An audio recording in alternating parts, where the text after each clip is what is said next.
Alors, bonsoir tout le monde. Bienvenue à cette séance extraordinaire concernant le... Ah bon, on recommence ou c'est bon? Alors, bonsoir tout le monde. Bienvenue à cette séance extraordinaire du Conseil municipal de Lanoraie. Séance du Conseil, donc, du 18 décembre 2023. Et il sera traité, en fait, dans cette séance extraordinaire du budget et du plan triennal d'immobilisation.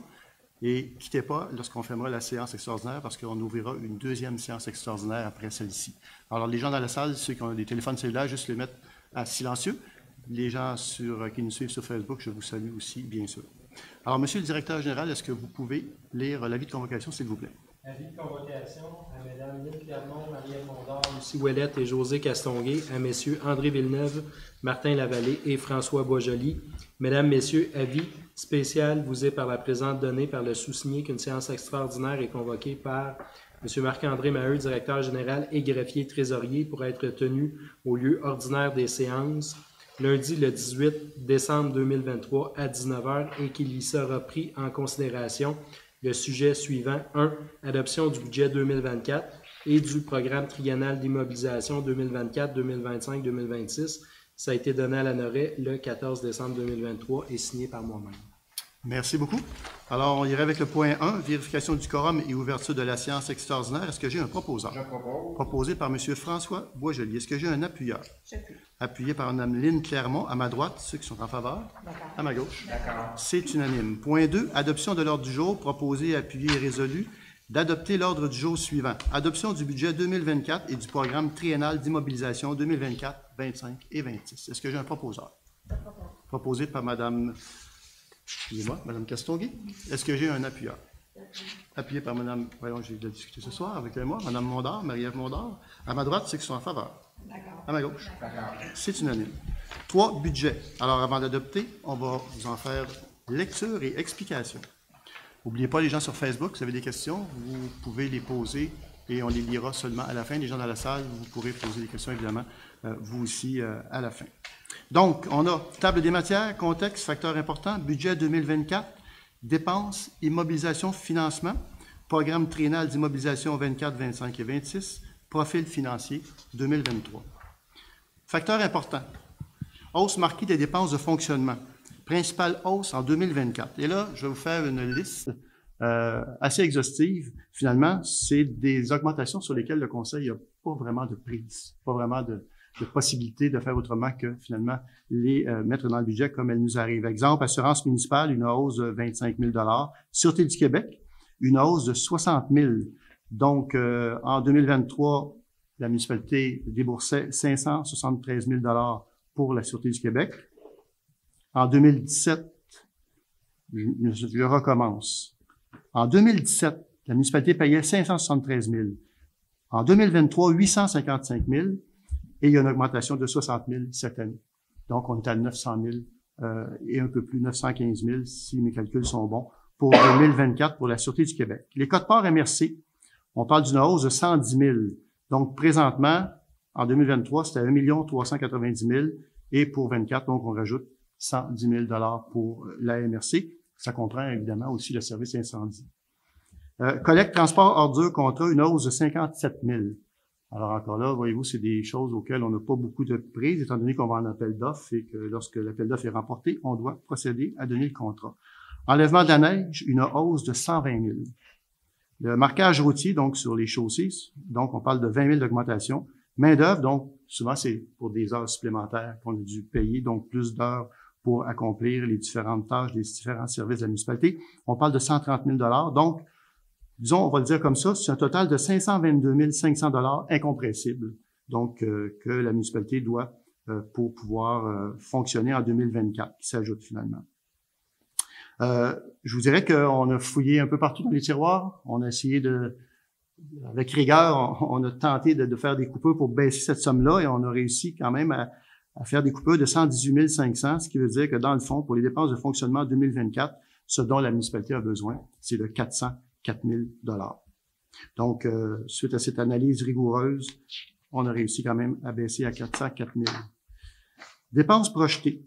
Donc, administration générale 2023-2024, on passe de 1 340 000 à 1 386 300. une hausse de 3 %. Ici, on parle en général de, entre autres, le 3 % s'explique par la refonte des districts électoraux. Il y a 6 districts électoraux. Suite à l'augmentation démographique de la municipalité, il faut rebalancer les districts, toujours à plus ou moins 25 %. Bref, il y a une mécanique qui s'applique et on donne un contrat, évidemment, à l'extérieur pour que ce travail-là soit fait. Il y a des frais de formation. Évidemment, il y a aussi des frais de salaire. Il y a une convention collective, donc tout ça s'ajoute. Et évidemment aussi, il y a des heures, augmentation des heures de travail. Et il y a le congrès. En 2025, il y aura des élections à Lanoraie. Et quand il y a des élections, une culture, je pense, qui est établie, où les membres du conseil ne vont pas au congrès, ils restent à Lanoraie. Donc, je pense qu'on a convenu ensemble de faire de la même façon. Ce qui veut dire que pour 2025, il n'y aura pas de montant alloué pour le congrès. Par contre, pour 2024, ce sera tout le conseil qui pourra se présenter au congrès, si les gens le désirent, bien sûr. Donc, ça explique ici là une hausse de 3 % entre autres. Sécurité publique, on parle d'une hausse de 14 %. C'est en grande partie la quote-part de la MRC, mais c'est service incendie aussi. On parle de service incendie, on parle de 651 000 $, juste pour Lanoraie, bien sûr. Sécurité civile, donc on parle de brigadière, mesures d'urgence. Transport, de 1 286 600 à 1 470 200, une hausse de 14 %. Je l'ai dit un peu tantôt. Contrat de déneigement, une hausse de 120 000. Contrat de marquage routier, une hausse de 20 000. Les salaires, puis augmentation de travailler. Hygiène du milieu, donc hausse de 9 %, de 1 183 000 à 1 293 600. Ici, on parle du plan directeur pour les eaux pluviales, environ un peu plus de 50 000 $. On parle de la collecte des déchets, on l'a vu tantôt, il y a eu une hausse substantielle, et ça comprend aussi le salaire au niveau de l'Aqueduc. Santé bien-être, ici, on voit une baisse de 77 %. Le conseil devra se pencher dès le mois de janvier, parce que quand on parle ici de santé bien-être, on fait allusion, entre autres, aux travailleurs de rue. Donc, on doit renouveler le contrat en fin janvier 2024, et le conseil aura se pencher sur la suite des choses par rapport à cela. Aménagement, urbanisme et développement, 453 000 à 348 900, donc moins 23 %. Ici, on parle entre autres du fait qu'il y a une employée qui était au développement, qui est passée communication, culture et loisirs, ce qui fait que son salaire est transféré dans un autre département. Donc, ça fait en partie, cette baisse-là est en partie due à cela, mais il y a aussi le fait qu'il y a des frais juridiques qui ont diminué considérablement en 2023. C'est tant mieux, ça en fait plus à la municipalité, moins aux avocats, mais voyez-vous, c'est correct comme ça. Loisirs et culture, 1 204 700. On passe une augmentation de 2 % à 1 231 400. Donc, loisirs et culture, ça inclut le personnel, tous les bâtiments, évidemment alloués, donc dédiés à loisirs et culture, bibliothèque, patinoire, piscine, tous les parcs et plateaux sportifs. Frais de financement, intérêt, 102 200. On passe à 96 300, donc une baisse de 5 %. 96 300 $ pour une municipalité qui a une richesse foncière de 900 millions, avec un budget d'un peu moins de 9 millions par année. C'est l'équivalent de 5 hypothèques de 500 000 $ en termes de frais d'intérêt par année. C'est relativement, je vous dirais, relativement raisonnable. Dépenses projetées, immobilisation. Donc, on prévoit asphalte et amélioration des infrastructures routières. On parle ici, entre autres, la rue du Couvent, chemin Joliette, rue Picotte, travaux de drainage et canalisation. On parle d'un montant de 270 000 $. Réseau d'éclairage, donc on parle ici d'ajout de lumière de rue, tout simplement. Mobilité et sécurité routière, on parle ici donc de 411 000 $. Dans ce budget-là de 411 000 $, on parle de feux de signalisation, traverse piétonne, entre autres la traverse des Tilleuls. Vous savez que le MTQ a accordé à la municipalité donc la possibilité de mettre en place une traverse côté pharmacie, face du terrain de baseball, donc une traverse piétonne qui va se faire au printemps, l'été prochain. Ça comprend aussi des radars pédagogiques, entre autres des bases pour radars pédagogiques. Panneau numérique, donc panneau numérique, il faut trouver où on va le mettre, on va y réfléchir, mais ça nous prend un panneau numérique, ne serait-ce qu'on l'a vécu en juillet avec le Chablis, donc pas la tornade, mais les forts vents qu'on a vécu ici. Si on avait eu un panneau autonome, on aurait pu mettre plein d'informations pour que les gens puissent suivre parce qu'il n'y avait plus de communication au niveau téléphone. Alors, c'était vraiment un problème. Alors, le panneau numérique pourra nous aider justement dans les communications dans l'avenir. Loisirs, parcs et terrains de jeu. Donc, entre autres, le parc des Fripouilles. juste ici, rue Lise, en arrière. Donc, c'est un mandat finalement pour nous suggérer des façons de faire. Il faut refaire l'aménagement des jeux qui sont sur ce parc-là. Alors, c'est une priorité, je vous dirais. Aménagement urbain, donc on parle de mobilier urbain, trottoir et dalles de béton. Garage municipal, donc honoraire professionnel, 100 000 $. Pourquoi? Parce que le garage municipal, le conseil doit se pencher sérieusement sur comment on va procéder pour la suite des choses. Est-ce qu'on le garde? Est-ce qu'on le démolit? Est-ce qu'on le rénove? Si on le démolit, est-ce qu'on le laisse là? Si oui, comment, de façon efficiente, on peut peut-être le repositionner pour maximiser son utilisation. Donc, on parle ici seulement du mandat honoraire professionnel pour se faire une tête sur la suite des choses. Remplacement du directeur, commence à être vieillissant. Alors, donc, on parle ici de 15 000 $. Il y a 235 000 $ qui sera pris à même le fonds de roulement de la municipalité. J'y reviendrai un peu plus tard sur le fonds de roulement. Aménagement bibliothèque, mobilier et comptoir, 12 000 $. Site Internet, mise à niveau, 30 000 $. Donc, pour un total de dépenses projetées en immobilisation de 990 000 $ et de 235 000 $ pris à même le fonds de roulement de la municipalité. Revenus projetés maintenant. 2023-2024. Taxe sur la valeur foncière, on parle de 4 827 000 en 2023. On parle de 5 20 500 en 2024. L'écart étant de 193 500 entre les deux chiffres. La raison, c'est qu'on prévoit des recettes supplémentaires suite aux nombreuses constructions qui vont finir par rentrer, si on veut, dans la comptabilité de la municipalité. Je pense entre autres à la vue des étangs ou encore à les deux projets qui sont à l'est. Donc, on prévoit des sommes par rapport à cela. Taxe sur une autre base, on parle de taxes de services et règlements de secteur, prolongement d'Aqueduc. Pensons entre autres prolongement d'Aqueduc sur Grande Côte-Ouest, jusque, je pense, terrasse Antonio Mondor est un peu plus loin. À l'époque, ce règlement d'emprunt-là doit se terminer bientôt, mais il est encore là. Et les égouts sur la rue José qui ont été faits quand même il n'y a pas si longtemps. Donc, ici, on parle de 1 096 300 à 1 167 100 000. Paiement tenant lieu de taxes, ça, c'est ce que le gouvernement nous verse pour avoir, entre autres, le CHSLD et l'école sur le territoire. Et vous voyez qu'il est à la baisse. Donc, on pense, sans trop se tromper, que quand la rénovation de l'école sera terminée et que le CHSLD sera rénové, que le montant sera revu à la hausse à nouveau. Autres revenus de sources locales, permis, redevances, sablières, droits de mutation. Je vous dirais que ici, le poste, là, on parle de 509 300 qui passe à 771 400. C'est principalement les droits de mutation. Beaucoup de transactions qui ont eu cours. On l'a vu en 2023, on l'a vu en 2022. Donc, on prévoit là une hausse des revenus de cette hauteur-là. Autres revenus, location de salle, vente de bacs, autres revenus de taxes supplémentaires, TPS, TVQ, donc réclamation 23 200 à 28 500. C'est assez marginal sur un budget de près de 9 millions. Subventions gouvernementales et autres, point de vente TVQ. Alors, le montant ici de 2023, de 249 600 passant à 501 400, s'explique en très grande partie par la hausse du montant versé suite au 1 %. Vous savez que le gouvernement du Québec donne 1 % de la TVQ aux municipalités et tout ça est divisé par municipalité avec un calcul particulier. Et étant donné qu'il y a eu beaucoup d'inflation, évidemment, s'il y a de l'inflation, les prix des marchandises augmentent et la taxe suit l'augmentation.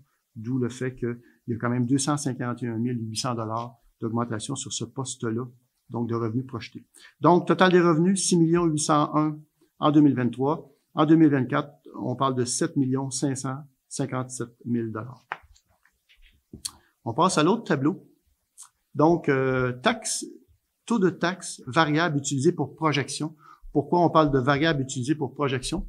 Parce que la loi nous empêche de voter le taux de taxe, les taux de taxe à même cette séance extraordinaire. C'est pour ça que va suivre après celle-ci une autre séance extraordinaire où là, les taux de taxe seront votés par le Conseil, ce qui va venir cristalliser finalement ces chiffres-là.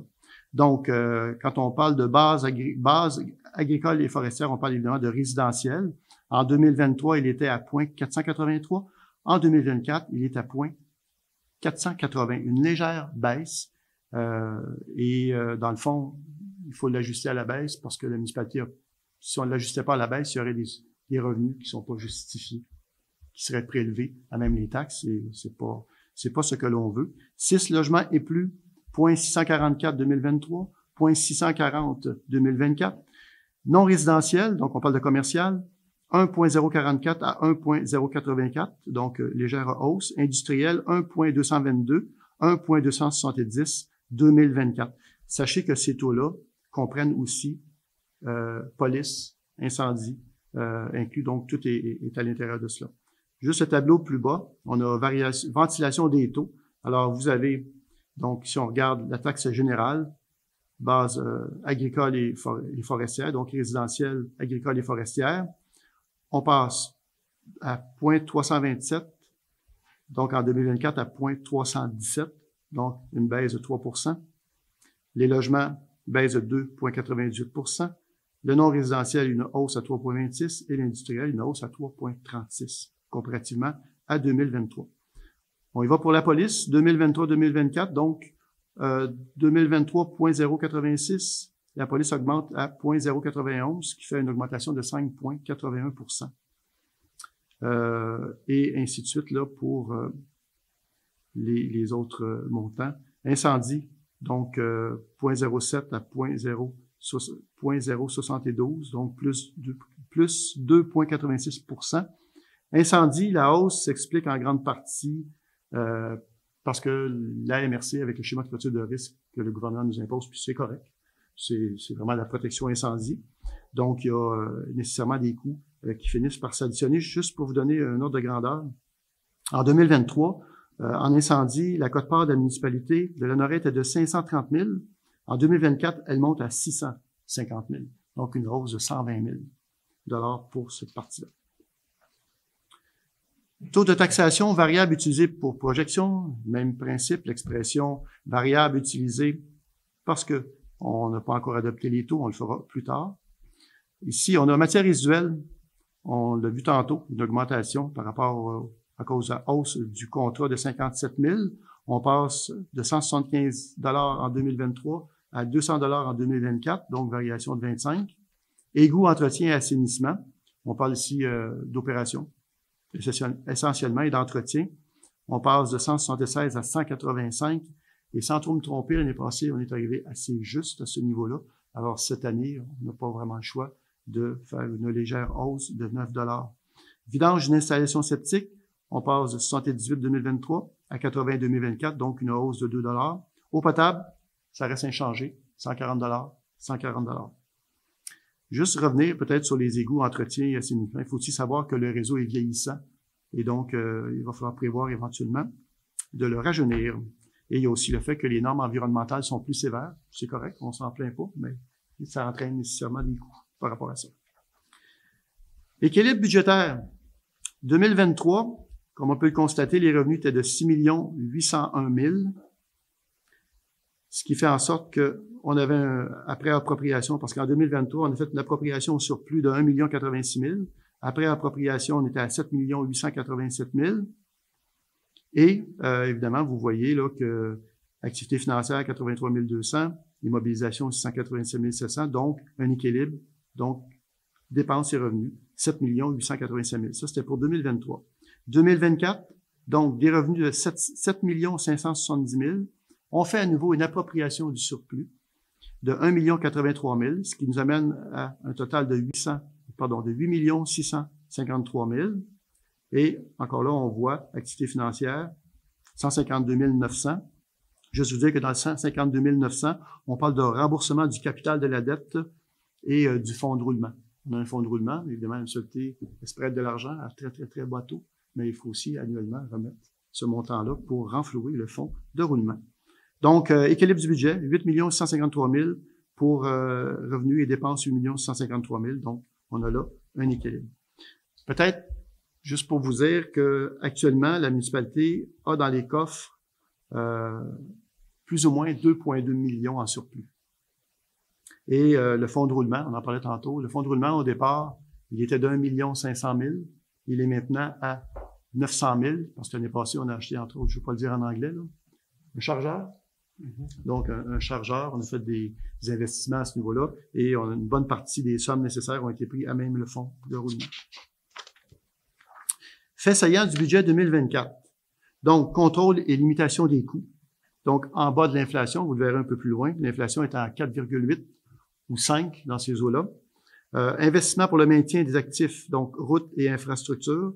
Investissement dans les activités culturelles et événements. Donc, continuité des rencontres des groupes de travail sur l'environnement et la culture. Mise en œuvre des recommandations issues du groupe de travail en sécurité routière. Mise à jour du plan directeur. Donc, on le sait, le premier plan directeur a été adopté en 2003, le deuxième en 2009 et le troisième en 2016. Et là, on est rendu à une étape où il faut revoir le plan directeur pour justement pouvoir consulter les gens, comment ils se projettent pour la Norée dans les 5 prochaines années. Donc, il y aura consultation en 2024 sur ce sujet fort important. Donc, l'année 2024 sera marquée par la poursuite de 2 importants projets en infrastructure. Le puits 6.3, donc investissement de 2,2 millions. Le terrain de soccer, investissement de 1,7 million. On peut parler de plus ou moins parce que on le saura quand ce sera terminé, mais les contrats ont été donnés et tout ça est en marche. Donc, ça devrait être pas mal précis à ce niveau-là. Je l'en ai parlé tantôt, mais il y a aussi l'aménagement de traverses piétonnes au coin des Tilleuls et chemin Joliette. Donc, programme triennal d'immobilisation 2024, 25 et 26. Donc, on parle ici infrastructure, on parle d'asphaltage, de travaux de drainage, canalisation, ajout de lumière de rue, feux de signalisation, traverses piétonnes, traverses des Tilleuls, base pour radar pédagogique, mandat pour le parc des Frépouilles, un panneau numérique, mobilier urbain, trottoir, etc., pour un montant de 883 000 $. Bâtiment, 100 000 $, on en a parlé tantôt, c'est pour le garage municipal qui a besoin, plus que d'un coup de pinceau, je vous dirais. Véhicules, machinerie et outillage, donc remplacement du tracteur, 15 000 $ sur le budget et 235 000 $ pris à même le fonds de roulement. Ameublement, équipement de bureau informatique, on parle de 42 000 $ pour un montant total de 990 000 $. 2025, donc asphaltage, amélioration des infrastructures routières, 400 000 $, réseau d'éclairage, 25 000 $, remplacement de véhicules, 10 000 $, appropriation de 65 000 $ dans le fonds de roulement. Ici, on parle plus de petits camions, pick-up. 2026, asphaltage et amélioration des infrastructures routières, 325 000 $, réseau d'éclairage, 25 000 $, remplacement véhicules, 10 000 $, donc encore là, appropriation de 65 000 $ dans le fonds de roulement pour un total de 1 785 000 $ et 365 000 $ à même le fonds de roulement. Maintenant, profil financier. Vous allez retrouver ce tableau-là sur le site Internet de la municipalité. Allez le voir, c'est fort intéressant. Profil financier. Moi, j'attire votre attention sur la colonne municipalité et allez voir charge nette par 100 $ de RFU. Donc, la charge nette par 100 $ de RFU, elle est de 90 sous. Et quand on regarde la classe de population qui est dans le fond des municipalités de notre taille, 5 500 habitants à peu près, là, personnes, là, est à 1,44. Et quand on va à la MRC, donc ça comprend toutes les municipalités, les 14 autres municipalités de la MRC, on est à 1,24. Région administrative, on est à 1,47. Dans tout le Québec, on est à 1,71. Donc, je peux vous dire que je pense que c'est un bon résultat. Endettement total net à long terme par 100 $ de RFU, on parle de 36 sous pour la municipalité, 1,78 $ pour des municipalités comparables, 1,17 $ dans toutes les 14 autres municipalités, la moyenne. Région administrative, donc c'est la nôtière, 2,34 et tout le Québec, 2,02. Encore là, c'est assez enviable comme résultat. Je vous laisse le soin de regarder sur le site Internet les autres chiffres, allez lire ça, ça vaut vraiment la peine. Avant de passer à une période de questions, je vous dirais que cette saine et je dirais cette exceptionnelle situation financière de la municipalité est tout sauf le fruit du hasard. En fait, elle résulte d'une culture bien implantée au sein de l'administration municipale, à savoir une rigueur quant à la gestion des deniers publics. En d'autres mots, notamment l'argent des taxes, de vos taxes est utilisé judicieusement. Chaque sou compte. Alors, je tiens à remercier tout le personnel de la municipalité. Bravo pour votre travail. Bravo aussi d'avoir accompagné le conseil dans l'élaboration de ce budget. Maintenant, on doit aussi garder en tête le fait que la population hanovroise est en nette croissance. En effet, le projet immobilier à l'ouest, la rue des Étangs, et les 2 autres projets à l'est font en sorte que la croissance démographique se maintiendra au cours des prochaines années. Actuellement, la population est d'environ 5 450 personnes. L'exemple le plus parlant de cet accroissement démographique est l'agrandissement de l'école. On ne peut pas la manquer, hein? Tout le monde a bien remarqué que l'école s'agrandit. Et comme cet agrandissement prévu ne couvre que les besoins actuels, eh bien, il faut déjà commencer à sensibiliser le gouvernement du Québec quant à nos besoins à moyen terme pour assurer à nos tout-petits une place à l'honoraire dans un futur rapproché. Il en est de même pour l'ensemble de nos infrastructures. Par exemple, on peut penser au maintien en état de nos parcs et selon les plus hauts standards de sécurité et de qualité. On a un travail à faire au niveau des parcs, on le sait, et on va s'y attaquer dès 2024. Et aussi, évidemment, prévoir l'ajout de nouveaux parcs, comme par exemple dans le développement de la rue des Étangs, où l'espace pour l'aménagement d'un parc est déjà prévu, ou encore au coin de la rue William et José, où il y a un terrain qui appartient à l'université qui sera dédié pour devenir un parc. Il nous faut donc trouver un équilibre entre la croissance démographique et le maintien en bon état de nos infrastructures, ainsi que l'ajout de nouvelles infrastructures. Pourquoi je vous dis tout cela? C'est qu'autant dans le budget dont je viens de faire lecture que dans le plan triennal pour l'année 2024, vous ne trouvez pas nécessairement des projets qui pourtant pourraient voir le jour en 2024. Je m'explique. Certains projets ne seront annoncés de manière officielle que lorsque nous aurons confirmation des subventions nécessaires à leur réalisation. Je vous donne un exemple. Rue du Couvent, chemin Joliette et rue Picotte. Comme nous sommes toujours en attente d'une annonce pour la réfection des égouts, ce projet n'apparaît pas, ni au budget, ni au plan triennal. On ne peut tout simplement pas le mettre là. On n'a pas les chiffres, on n'a pas surtout pas le OK du gouvernement quant à une annonce de subvention. Donc, on ne peut pas bouger tant que qu'on n'a pas cela. Jeux d'eau. On en parle depuis longtemps des jeux d'eau. Alors, jeux d'eau, le Conseil a voté une résolution dernièrement afin de mandater une firme spécialisée afin de revoir les différents plateaux sportifs là où se trouve le centre sportif. Et dans la commande que nous avons passée à la firme, il y a la possibilité de construire sur le site en question des jeux d'eau. D'ailleurs, à cet effet, la firme a remis une première ébauche concernant le réaménagement de tout le site. Dans les prochaines semaines, le Conseil se penchera sur cette proposition qui, en passant, inclut aussi la patinoire. Bien que ces projets ne figurent pas au budget, il faut savoir que le Conseil pourra, s'il le désire, aller tout de même de l'avant puisque des sommes disponibles, à même le surplus libre, dont je vous parlais tantôt, qui est évalué à ce stade-ci. On le verra plus tard dans l'année, le montant exact, mais présentement, on l'évalue à plus ou moins 2,2 millions. Donc, la municipalité, de par son budget équilibré et son surplus, dispose d'une marge de manœuvre suffisante pour différents projets qui pourraient voir le jour en 2024. Maintenant, avant de terminer, vous êtes sûrement intéressé, j'imagine bien, de savoir, ou à tout le moins d'avoir une idée de l'impact que ce budget aura sur le montant de votre compte de taxes en 2024. Je vous donne quelques exemples. Une évaluation de 500 000 $, et ça, c'est indépendamment que vous ayez égout, aqueduc, donc que vous soyez au village ou à l'extérieur du village. Donc, une évaluation à 500 000 $, vous allez voir une augmentation sur votre compte de taxes d'environ 80 $. Ça veut dire un peu moins de 3 %.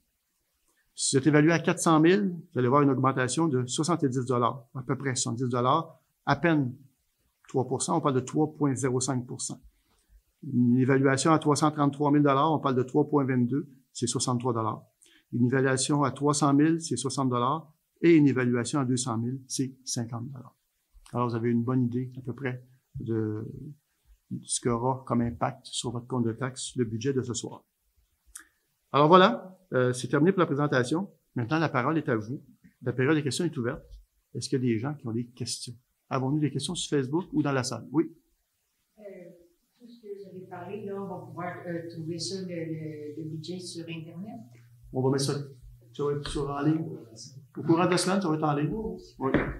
Puis, vous dites pour les augmentations, là, c'est 400 disons que 400, c'est 60 $ ou quelque chose comme ça. Oui. Ça, c'est à part de l'eau? Non. Tout est là. C'est inclus. Et pour les déchets aussi, puis tout, c'est tout inclus? Tout inclus. Oui, OK. Oui. C'est beau. Ça va? Oui, mais moi aussi, je voulais m'assurer que c'était bien ça. C'est bien ça. Tout est à l'intérieur du montant en question de 80 $. Sur Facebook, des questions, monsieur? Il n'y a pas de problème, on vous explique pourquoi. Normalement, on doit traiter que du budget dans une séance. C'est la loi qui est ainsi faite. On ne peut traiter que du budget dans une séance extraordinaire sur le budget. Voilà.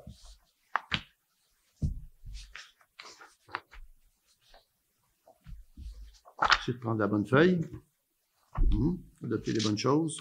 Donc, en conséquence, proposer, appuyer, résolu que le budget de l'année 2024 prévoyant des revenus et des dépenses de 8 653 000 soit et est adopté. Est-ce que j'ai un proposeur? Je propose. Proposé par Mme Lynne Clermont. Est-ce que j'ai un appuyeur? Ah bon, OK. Il faut que je tranche. Alors, appuyé par Mme Josée Castonguay. À ma droite, ceux qui sont en faveur. D'accord. À ma gauche. D'accord. Mon oreille, comme pressenti. Voilà. On a le programme triennal des mobilisations ici. C'est bon? Tout est... OK, c'est la trace à adopter aussi. Oui. Oui. OK.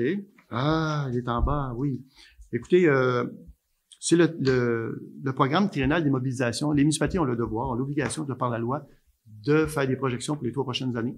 Je vous en ai fait un bon... c'est plus qu'un résumé. Tantôt que je l'ai fait, dans le fond, je vous l'ai lu au complet. Alors, c'est la même chose qui revient. Alors, si vous êtes d'accord, je vais m'abstenir de relire les mêmes trucs que tantôt. Alors, en conséquence, proposé, appuyé, résolu que le programme triennal d'immobilisation pour les années 2024, 25 et 26 soit et est adopté. Est-ce que j'ai un proposeur? Proposé par Mme Mondor. Est-ce qu'il y a un appuyeur? Appuyé par M. François Boisjoli. À ma droite, ceux qui sont en faveur. À ma gauche. C'est unanime. Voilà. Alors, merci beaucoup d'avoir assisté à cette séance extraordinaire sur le budget et le plan triennal d'immobilisation. On va simplement voter la... Est-ce que j'ai un proposeur pour la fin de la séance? Proposé par M. François Boisjoli. Est-ce que j'ai un appuyeur? Appuyé par Mme Josée Castonguay à ma droite, ceux qui sont en faveur. D'accord. À ma gauche. C'est unanime. Alors, merci beaucoup d'avoir assisté à cette séance extraordinaire sur le budget. Ça met fin à la séance. Pardon? Période de questions? Ah, il y en a un autre? Oui, on enchaîne tout de suite, si vous êtes d'accord, d'ailleurs? On enchaîne tout de suite, si vous êtes d'accord. On en fait une autre? Vous allez manquer la première période. Mais, dans le fond, comme j'expliquais tantôt, la deuxième séance extraordinaire, c'est pour justement venir cristalliser ce qu'on vient de voter, s'assurer que les taux, il faut voter les taux, mais on ne peut pas le faire dans la même séance. C'est pour ça qu'on a fait une deuxième. Alors, Monsieur le directeur général, est-ce que vous pouvez nous lire l'avis de convocation, s'il vous plaît? Avis de convocation à Mme Lynne Clermont, Marie-Ève Mondor, Lucie Ouellette et Josée Castonguay, à Messieurs André Villeneuve, Martin Lavallée et François Boisjoli. Mesdames, Messieurs, avis spécial vous est par la présente donné par le sous-signé qu'une séance extraordinaire est convoquée par M. Marc-André Maheu, directeur général et greffier trésorier, pour être tenue au lieu ordinaire des séances lundi 18 décembre 2023 à 19h et qu'il y sera pris en considération les sujets suivants. 1. Avis de motion et dépôt du projet de règlement 131-2024 décrétant la tarification par compensation pour les services municipaux pour l'exercice financier 2024. 2. Toute taxation 2024. 3. Amendement de la résolution 2023-12-516 ORH d'Autré. Ça a été donné à l'honoré le 14 décembre 2023 et signé par moi-même. Donc, pour le point 1, proposé, appuyé, résolu que la séance extraordinaire soit ouverte. Est-ce que j'ai un proposeur? M. François Boisjoli. Est-ce que j'ai un appuyeur? Mme Josée Castonguay. À ma droite, ceux qui sont en faveur. D'accord. À ma gauche. C'est unanime. Point 2. Adoption de l'ordre du jour. Proposé, appuyé, résolu d'adopter l'ordre du jour suivant. Avis de motion et dépôt du projet de règlement 131-2024 décrétant l'imposition de taxes et compensations pour l'exercice financier 2024, taux de taxation 2024, amendement de la résolution 2023-12-516 ORH d'Autré. Point 3. Avis de motion et dépôt du projet de règlement 131-2024 décrétant la tarification par compensation pour les services municipaux pour l'exercice financier 2024. La conseillère ou le conseiller donne avis de motion indiquant qu'un membre du conseil pourra proposer à la prochaine séance ou à toute autre séance subséquente du conseil un projet de règlement décrétant la tarification par compensation pour les services municipaux pour l'exercice financier 2024 et dépose le projet de règlement 131-2024, lequel sera adopté à une séance subséquente. Est-ce que j'ai quelqu'un qui donne avis de motion? Je donne avis de motion. Donc, Mme Lynne Clermont donne avis de motion. Je n'ai pas adopté l'ordre du jour, je m'en excuse. Revenons. Est-ce que j'ai un proposeur pour l'adoption de l'ordre du jour? Proposé par M. Lavallée. Est-ce que j'ai un appuyeur? Appuyé par Mme Josée Castonguay à ma droite, ceux qui sont en faveur. D'accord. À ma gauche. C'est unanime. Est-ce que vous donnez toujours avis de motion, Mme? Je donne toujours avis. Mme Lynne Clermont donne toujours avis de motion. Ça nous amène au point 4. Taux de taxation 2024. Considérant que d'après le budget 2024, la municipalité de Lanoraie aura à pourvoir au cours de l'année 2024 à des dépenses totalisant à 8 653 000 $, considérant que pour défrayer les dites dépenses, la municipalité prévoit des revenus de paiement tenant lieu de taxes s'élevant à 81 100, des revenus provenant du gouvernement du Québec s'élevant à 469 700, des revenus non fonciers s'élevant à 831 600, et des revenus provenant des surplus accumulés s'élevant à 1 083 000 $. Considérant que pour solder la différence, il est requis une somme de 5 020 500 $ qu'il est nécessaire de prélever sur les biens-fonds imposables de la municipalité et une somme de 1 167 100 $ sur une autre base de taxation. En conséquence, proposé, appuyé, résolu que pour solder la différence entre les dépenses prévues pour l'exercice financier 2024 et les autres revenus, les taxes suivantes pour l'année 2024 seront imposées comme suit. Taux de base, agricole et forestier. Les taux de base et agricoles sont fixés à 48 sous par 100 $ de la valeur portée au rôle d'évaluation. Les dits taux comprennent 31,7 sous pour la taxe générale, 9,1 sous pour la taxe de service de police de la Sûreté du Québec et 7,2 sous pour la taxe du service de protection contre les incendies. Taux particulier à la catégorie des immeubles de 6 logements ou plus. Le taux particulier de la taxe foncière générale de la catégorie des immeubles de 6 logements ou plus est fixé à 64 sous par 100 d'évaluation de la valeur portée au rôle d'évaluation. Le dit taux comprend 42,3 sous pour la taxe générale, 12,1 sous pour la taxe du service de police de la Sûreté du Québec et 9,6 sous pour la taxe du service de protection contre les incendies. Taux particulier à la catégorie des immeubles non résidentiels. Le taux particulier de la taxe foncière générale de la catégorie des immeubles non résidentiels est fixé à 1,084 par 100 d'évaluation, donc 1,084 par 100 d'évaluation de la valeur portée au rôle d'évaluation. Le dit taux comprend 76 sous pour la taxe générale, 18,9 sous pour la taxe du service de la police de la Sûreté du Québec et 13,5 sous pour la taxe du service de protection contre les incendies. Quand on parle de catégorie des immeubles non résidentiels, ici, on parle du commercial. Taux particulier à la catégorie des immeubles industriels. Le taux particulier de la taxe foncière générale de la catégorie des immeubles industriels est fixé à 1,27 $ par 100 $ de la valeur portée au rôle d'évaluation. Le dit taux comprend 89,2 sous pour la taxe générale, 22,1 sous pour la taxe du service de police de la Sûreté du Québec et 15,7 sous pour la taxe du service de protection contre les incendies. Qu'une taxe générale au taux de 48 sous du 100 d'évaluation est et sera prélevée sur tous les biens-fonds non imposables de la municipalité, le tout conformément aux dispositions prévues et à la fiscalité municipale.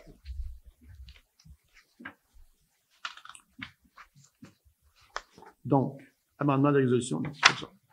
Est-ce que j'ai un proposeur? Proposé par Mme Josée Castonguay. Est-ce que j'ai un appuyeur? Appuyé par Mme Mondor. À ma droite, ceux qui sont en faveur. D'accord. À ma gauche? D'accord. C'est unanime. Juste avant de passer à l'autre point, juste vous dire que l'évaluation de la valeur foncière des immeubles de toute la municipalité est de 900, un peu plus de 900 millions de dollars. Il y a eu un bond aussi en 2022-2023, il y a eu un bond de pratiquement 35 % au niveau du résidentiel, un bond de plus de 200 millions en termes de valeur sur 3 ans, ce qui est assez énorme. Et j'essaie de trouver ma note, parce que j'avais une petite note intéressante. Si je la trouve pas, c'est pas très grave. Juste vous dire que il y a à peu près 700 millions qui provient du résidentiel, 100 millions provient de la taxe, il provient du monde agricole, si vous voulez, des terres agricoles. Et le reste, des décortique là, commercial, industriel et logement. Voilà. C'était pour la petite histoire. C'est toujours intéressant de voir ces chiffres-là. Ça nous amène au point 5, amendement de la résolution 2023-12-516 ORH de Dautré. Proposé, appuyé, résolu que la résolution 2023-12-516 soit amendée par le remplacement de la conclusion par la suivante. Que la municipalité verse un montant de 4 000 $ pris à même le fonds général à l'association de locataires du HLM de Lanoret afin de procéder à l'achat d'une table et d'une balançoire. En fait, on avait, lors de l'adoption d'une résolution le mois passé, on avait inscrit l'ORH, donc l'Office régional d'habitation, mais après discussion avec les résidents ici à l'OMH, ils ont un compte de banque, ils ont tout ce qu'il faut, alors on va leur verser directement la somme, ils pourront en disposer pour acheter les biens qu'ils nous ont demandé d'obtenir. Voilà. Est-ce que j'ai un proposeur? Proposé par Mme Mondor. Est-ce que j'ai un appuyeur? Appuyé par M. Martin Lavallée à ma droite, ceux qui sont en faveur. D'accord. À ma gauche. D'accord. C'est unanime. Période de questions?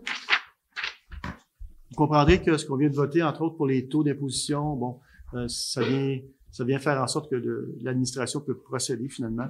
à l'envoi des comptes. C'est pas pour demain, je vous rassure tout le monde. Il peut procéder à ce qu'à la planification de l'envoi des comptes de taxes pour 2024. Voilà. Pas de questions? Oui. Celle qu'on a sautée tantôt. Question de Mme Françoise L'Espérance. Quand sera aménagé le coin de la rue des Étangs et Grande-Côte-Ouest pour rendre le puisard fonctionnel et ainsi capter l'eau de pluie? Donc, les égouts pluviaux. C'est une bonne question. Monsieur Maheu, est-ce que vous avez... Probablement en 2024. On l'espère, exact. Donc, 2024, ça risque d'être une grosse année, puis je tenais à le préciser parce que, je l'ai dit tantôt, parce que j'ai lu, il y a beaucoup de projets. Les jeux d'eau, on peut pas les mettre dans le budget pour une simple et bonne raison qu'on sait pas combien ils vont coûter. Alors, on serait obligé d'y aller à peu près, puis on veut pas faire ça. Alors, en principe, les jeux d'eau, je pense que le Conseil est assez unanime. On veut des jeux d'eau, la population veut des jeux d'eau et avec raison. Donc, ça va être une grosse année. On va voir comment tout ça va se dérouler. Mais pour le pluvial, puis même, on a prévu des canalisations, si je ne me trompe pas, vous me corrigerez, M. Maheu, mais pour le pluvial, la rue du Couvent, est-ce que je me trompe? Je ne me trompe pas, la rue du Couvent, le chemin Joliette et puis la rue Picotte. Là. Donc, de plus en plus, on s'assure justement, vous avez vu la pluie aujourd'hui, là.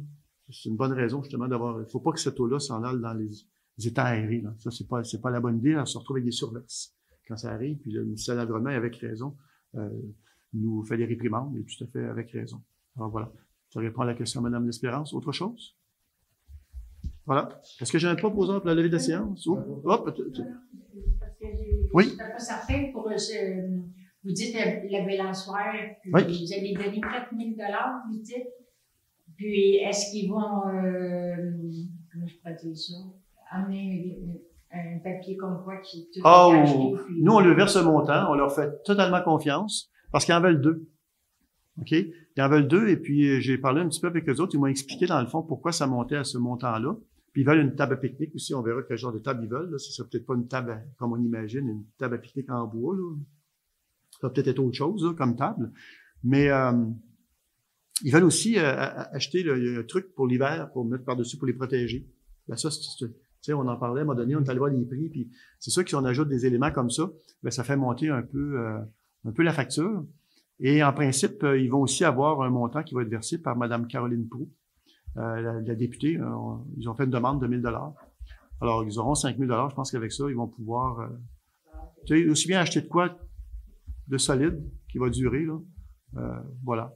Mais non, on ne demandera pas de facture, honnêtement. On fait le chèque, on lui donne, puis on leur fait totalement confiance. C'est bon? Merci. M. Boisjoli, toujours partant pour proposer la levée de la séance? Est-ce que j'ai un proposeur? Proposeur? Pierre? Oui. Donc, Mme Castonguay appuie. À ma droite, c'est qu'ils sont en faveur. D'accord. À ma gauche. D'accord. C'est unanime. Alors, merci beaucoup. Bonne fin de soirée. Et portez-vous bien. Passez de belles fêtes. Merci à vous. Ouais, il y a une game ce soir, oui. Ouais, avec la glace qu'il y a chez nous, on pourrait jouer ça. Ouais.